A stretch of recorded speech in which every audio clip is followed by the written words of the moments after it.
დღევანდელმა დღემ 1991 წლის თბილისი გამახსენა, როდესაც ბრეჟნევი სტუმრობდა საქართველოს და ამ დღესთან დაკავშირებით მაშინდელმა ცეკამ და შინაგან საქმეთა სამინისტრომ უპრეცედენტოდ მაღალი უსაფრთხოების ზომები მიიღეს.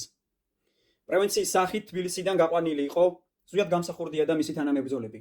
მათ ჰქონდათ შიში იმისა, რომ ზვიად გამსახურდია ბრეჟნევს სიტყვით მიმართვის დროს შეახსენებდა, რომ ის იყო მკვლელი და ბოროტების მსახური, რომ მისი წინამორბედებიც იგივეს აკეთებდნენ, რომ საქართველოს ძალით გაასაბჭოეს და საქართველოს მომავალი დაამახინჯეს.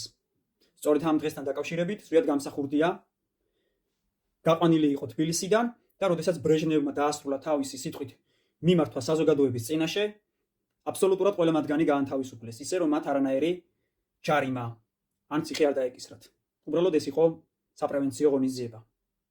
მას შემდეგ დიდი ხანი გავიდა. თითქოს აღარავის არ ახსოვდა მსგავსი მეთოდები პოლიციის მხრიდან.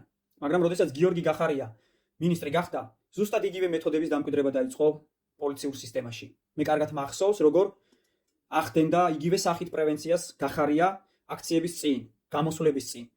მათ ჰქონდათ შიში იმისა, რომ აქტიური ადამიანები მათი დღის წესრიგის წინააღმდეგ წავიდოდნენ და სწორედ ამიტომ რამდენიმე საათით ადრე აქტივისტებს და პოლიტიკოსებს იჭერდნენ და მიხავდათ განყოფილებებში და როდესაც სრულდებოდა გამოსვლები, აი ამის შემდეგ უკვე ანთავისუფლებდნენ ადამიანებს ისე, რომ მათ არანაირი ჯარიმა ან ციხე არ ემუქრებოდათ.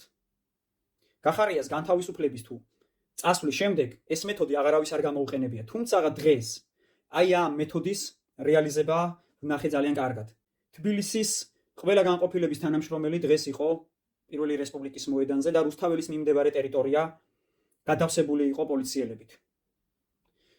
პირველი რესპუბლიკის მოედანზე დღეს უნდა ანთებულიყო ნაძვისხე და კახა კალაძე და ეგრეთ წოდებული პრემიერი ირაკლი კობახიძე უნდა გამოსულიყვნენ სიტყვით.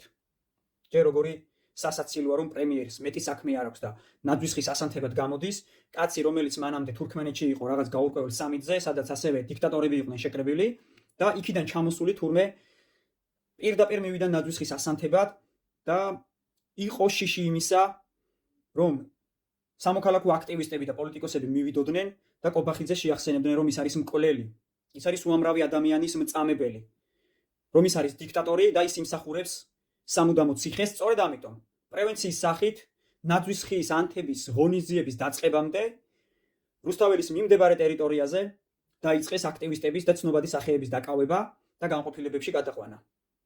როდესაც დასრულდა ეს ღონისძიება, აი ამის შემდეგ გამოუშვეს ეს ადამიანები. განსხვავება საბჭოთა კავშირის კგბ-სა და სუს შორის, მაშინდელ მილიციასა და დღევანდელ პოლიციას შორის არაფერი არ არის. იდენტურია მათი სტრუქტურული მუშაობის პრინციპები და იდენტურია მათი სახე, მათი დამოკიდებულება მოქალაქეების მიმართ.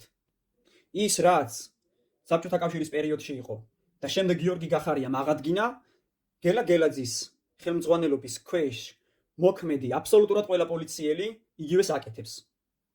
საინტერესოა ჯერ კიდევ ის გიორგი გახარიას ვინ ურჩია და სად გაიარა ტრენინგები იმასთან დაკავშირებით, რომ აი ეს რუსული პოლიტიკა უნდა გაეტარებინა შინაგან საქმეთა სამინისტროში.